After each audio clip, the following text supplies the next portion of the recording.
Alright, it's time for another update and forecast on the Washburn Fire. Throughout this video, we're going to look at where the fire is right now, where it's grown recently, where it's likely to grow in the future, and overall I'd say there's some good news and bad news throughout this video. Good news, if we look at the satellite imagery right now, fire does not look very active. I'd say it looks like less smoke right now than it has the past couple mornings. And then today we're going to have somewhat cooler temperatures than we have had over some of the more active days on this fire recently.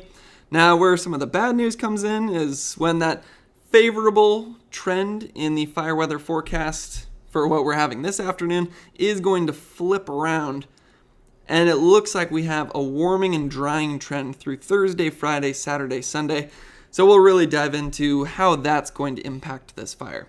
But again, first glance at this morning doesn't look all that active, and it looks like it's mostly just on that eastern section of the fire. And if we actually check out the live camera, it kind of goes along with that satellite imagery where it does not look as active as we have seen in past days. Certainly some smoke still coming up on it, and something I will point out is we can't perfectly compare this with yesterday's video. Yesterday's video was at about 12 o'clock. This one, it's about 10:15 right now. And the fire activity picks up throughout the day as things get hotter, drier, and windier. So we will see the fire activity pick up this afternoon. Just looks like we're not off to a bad start this morning. Now, if we want to actually see where the growth on this fire was yesterday, we can look at the Google Earth perimeters. Two key areas that we're looking at with this fire: Wawona, which is up towards the northwest, and then the Mariposa Grove. That's most likely what you've seen the most on the news with the giant sequoias, about 500 in this area. And I would say that is somewhere where we have some good news, but I'll get into that in a second. First, I just want to show these fire perimeters. We'll show yesterday's data. That is the growth we had when we updated yesterday's video. So most of that growth was down on the southwestern corner. We had some growth there. The northwestern corner, but most of the growth on the northeast. If we want to see that again, I can flip that on and off a couple times. Now we're going to look at the most recent data that we have. This is now as of this morning. Turning it on, you can see where that growth is. Key things that I notice: the southern portion and the northwestern portion appear to not really be growing all that much anymore, and that also kind of goes along with the satellite imagery we were seeing and a hotspot map that we're going to look at in just a second. So that's definitely some good news right there. If we actually zoom in, you can see that on the southern portion, I believe they have contained that spot fire right there. Again, what that means is at one point we had the major blaze, winds picked up some burning embers, dropped it over Wawona Road, or I believe it's also called Highway 41. And that's always a problem because you can have a nice, basically a containment line on this fuel break that the road is causing, but then a spot fire goes over that and then it can create a new fire that can spread, but doesn't look like that grew at all yesterday, so it seems like that one's contained. And then when it comes to the growth down here, we also didn't see any new growth. Now, we did get a little bit of growth towards Wawona last night. We can kind of spin things around here and see how much growth this actually was. So there's Wawona. The reason that's one of the concerns for this fire is because that is where there's more structures than anywhere else that are somewhat near where the fire growth on this fire has been. But the good news is very little growth yesterday. It's really just that tiny little finger stretching out right there. And yeah, I'd say that's some pretty good news. The most growth that's happened on this fire clearly up in that northeastern section, so that's where we're gonna mostly focus.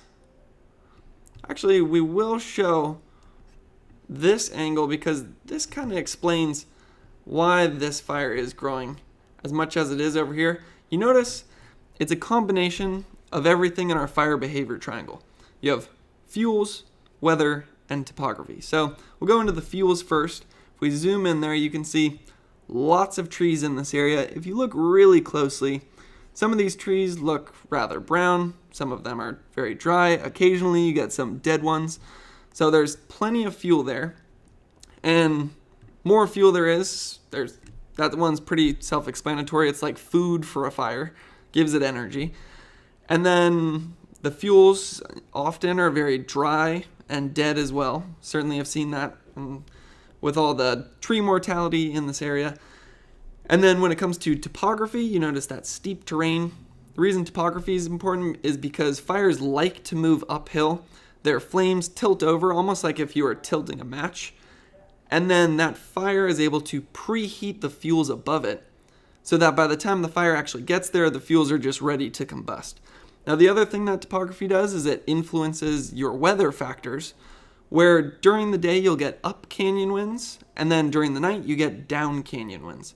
So some of that growth that we've seen towards Wawona, which is more downhill, has actually been during the nighttime hours, whereas this growth right here, you can imagine, spot fire probably started right there yesterday afternoon, and then grew up the hill. Then winds are going up this canyon, takes a little burning ember here, drops it down right here, and then it burns up that. So that's kind of the progression of this fire, and you can see how it can almost leapfrog, which you can imagine would make containing this difficult, because if you have retardant right there, I'm not exactly sure if they have been using retardant right there. Last I heard, they were just using it around Mariposa area. But if you did have some kind of containment right there, and then how frustrating that would be to just have a spot go right over that and kind of eliminate the progress that you had.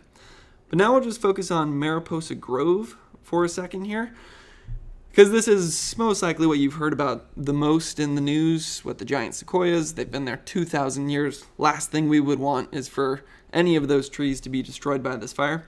But this is actually where some of the good news on this fire comes in, and also a lesson for the future. If I zoom over here, you can see how dense that vegetation is. It basically takes up the entire screen, not very many breaks whatsoever. If we scroll over to Mariposa Grove, you notice how cleared out that vegetation is, how, I think the word is sparse, it almost looks. And that's because they've done a number of prescribed fires in this area, and for good reason. If you don't do prescribed fires, the fuels build up, and then when they build up, the fire can get into the canopy of the giant sequoias. If you do prescribed fires, like they have been doing here, it clears out that lower vegetation, and then it allows the giant sequoias to use their natural defenses. Some of the natural defenses they have extremely thick bark that actually has a fire-resistant tannin in it, which is pretty awesome. And then they also engage in self-pruning, and I believe we can see that if we click on this one, where self-pruning, they basically just lose all their lower branches so that a fire could just come through right here, bump around their fire-resistant bark, not really do much damage, actually help the tree because it clears out the fuels around it, and then the canopy up here is safe. Now, the opposite of that would be if you did let fuels build up, then you get a big fir tree right here, that catches on fire, goes up into the canopy, destroys the tree. Or you have so many fuels around that it generates so much heat that it overwhelms the fire-resistant bark. That's where the success story comes in. They have been doing prescribed burning, so I would not say that we need to be overly concerned about Mariposa Grove at this point, which is some pretty great news right there. So now, if we want to come back here, just check out where the hotspots on this fire are. That's going to be the more reddish color. And just like the other map was showing, doesn't look like there's much on the southern edge of the fire anymore. Not all that much on the northwestern edge by Wawona. It's really just on this eastern flank that we have to start thinking about. Or not start thinking about, but continue to watch as that warming and drying trend that we're about to look at continues. So one thing that I want to point out on this map is, first, we will just go to the GOES detections. This will give us an idea of kind of where some of the most recent heat data is coming from. Looks like it's up towards that northeastern section again. Doesn't mean the fire actually grew that entire amount, but it's a general understanding of where the satellites are still picking up heat. Again, not a perfect representation. So yeah, looks like it's not even picking up any heat on the eastern or southern edge, so that's some great news there. Then another thing we can do, one, we could click on structures So you could see all those structures around Wawona. That's why there's great news that we're not really picking up any heat right there, and didn't really seem like there was much growth last night. The other thing that we can do, I'll try to turn something off so it's not too confusing here. Just go Modus and Veers. Turn on fire history. We haven't seen much growth on the very northern part of this fire recently because of the South Fork fire in 2017. Just like with the prescribed fire in Mariposa Grove, when you get a fire, clears out a lot of the fuels. That's like the food for the fire. And without that food, it can't keep growing. Or it can, but it at least won't be as extreme or as fast. And in many cases, it just stops in its tracks. Looks like that's basically what happened here, where Washburn bumps right into the South Fork and stops. The other great thing that often happens in this situation is they're able to reuse the containment lines that they used for that other fire for the current fire, which is pretty cool. It's almost like puzzle pieces. Now, if we look at where we don't have fire history, though, that's exactly where we are seeing the growth on this fire, which is towards this eastern edge. Notice, if we zoom in there, it looks like there's a lot more unburned fuel, and it looks like that fuel hasn't been burned in quite some time. So now let's go to Watch Duty, my new favorite app right here. And I want to point out something that they said yesterday afternoon. It says, fire activity remains somewhat active on the northeastern side of the fire as it continues to burn through an old burn scar. So we couldn't see that at first, but if we just go to GOES detections to clear up the map a little bit, you can see that we had this complex fire, the Silver Complex, in 2008. So that did clear out some of the fuels here, at least somewhat. Again, you could say that. And that helped the fire slow down a little bit yesterday. But then if we go back to Watch Duty, we did start to see that activity pick up in the afternoon once we got to the hotter, drier part of the day. Reason that dry part is important is because the drier the air is, the drier the fuels are going to get, especially those finer fuels, and then just the easier that it is for that fire to spread, and then also the easier it is for new spot fires to happen. So as of their last update, it looks like it's 3,843 acres and 17% containment. Now if we want to go to Inciweb, I also put this link in the description. This is one of my favorite websites to get a lot of information on the fire. Few things I want to point out here. One has to do with the Mariposa Grove. Right there it says, the more than 500 mature giant sequoias of the Mariposa Grove are adjacent to these fuels and have so far avoided serious damage from the Washburn Fire. So that's some great news there. Also, most of these fires are 2,000 years old and have experienced fire many times. The reason that they're able to survive, again, it's because of that fire-resistant bark, self-pruning, and then another cool thing that I didn't mention is their seeds are in cones that often will lay dormant for 20 years until a fire clears out the competing vegetation and then stimulates their seeds to germinate, which is pretty awesome as well. This is the other key sentence I wanted to highlight. This is expected, or I should back up a little bit here.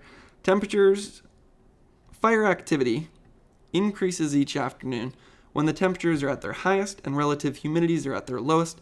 This is expected and not a direct threat to the giant sequoias.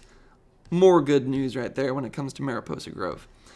Now this is where maybe some of the bad news starts to come in. Actually, before we get there, I will just show, I never really talk about evacuation orders because they can change. Instead, I just show you this resource and say that the link is in the description of this video if you need it. But now, instead of reading all this, we'll just do our own fire weather forecast. This is the lat lawn for our fire right here. And I'm actually going to move it over a little bit because it seems like the fire is more burning in this part of the canyon than where the initial ignition was. And then let's fast forward to this afternoon. Looks like those winds are going to be picking up slightly, 28 miles per hour. Throughout this fire, whenever we look at this satellite imagery, it seems like that smoke is blowing towards the north. And if you match that up with the wind direction, kind of makes sense. Winds are coming from the south, pushes that smoke towards the north. And then with those winds and the direction of that canyon, it makes sense that the fire has been moving towards the northeast. Winds going up the canyon during the day, and then also just this overall southwesterly flow. So if I had to make a forecast just based on that, I would say fire will continue to move towards the northeast this afternoon. This is where some of the good news comes in for our fire weather forecast. Cooler than it has been in previous days. I believe another day we actually got into the low 90s in this area. Right now, looking like mid 70s for our higher temperature today, and relative humidity will drop into the teens, but most of what they're saying right here is relative humidity around 20 to 30%, which is certainly dry, but not nearly as dry as it would be if this fire was happening maybe a couple months from now, is when we start getting those big offshore wind events where you start to see some relative humidities in the single digits. Now, I'm just going to click all the way to Saturday here just to show you the overall trend. Looks like on Saturday, conditions drier, relative humidity dropping into the teens. The threshold that my research has shown is that it's a threshold of 17%, where your probability of having an extreme fire day where more than 10,000 hours are burned over a 24-hour period, 17% is the threshold where that becomes more likely. So it does look like by this weekend we are getting closer towards that threshold. Threshold I identified for temperature was about 75 degrees. Looks like we'll be well over that by this weekend, 83 degrees right there.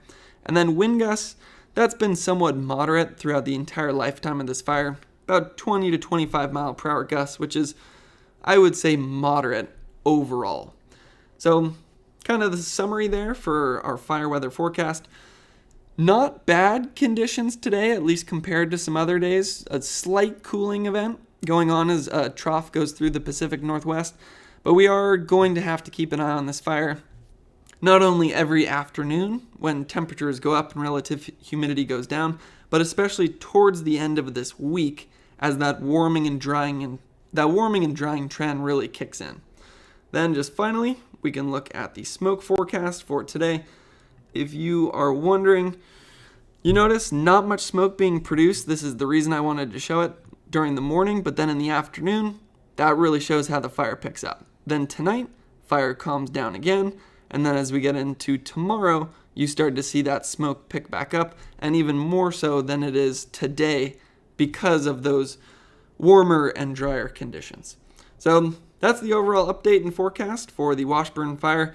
I'm going to do a much more concise version of this in maybe, 5 minutes. So you can stick around if you want to see that, and then you can also stick around because I'll be covering wildfires throughout this entire season. Hopefully this video is helpful, and thanks for watching.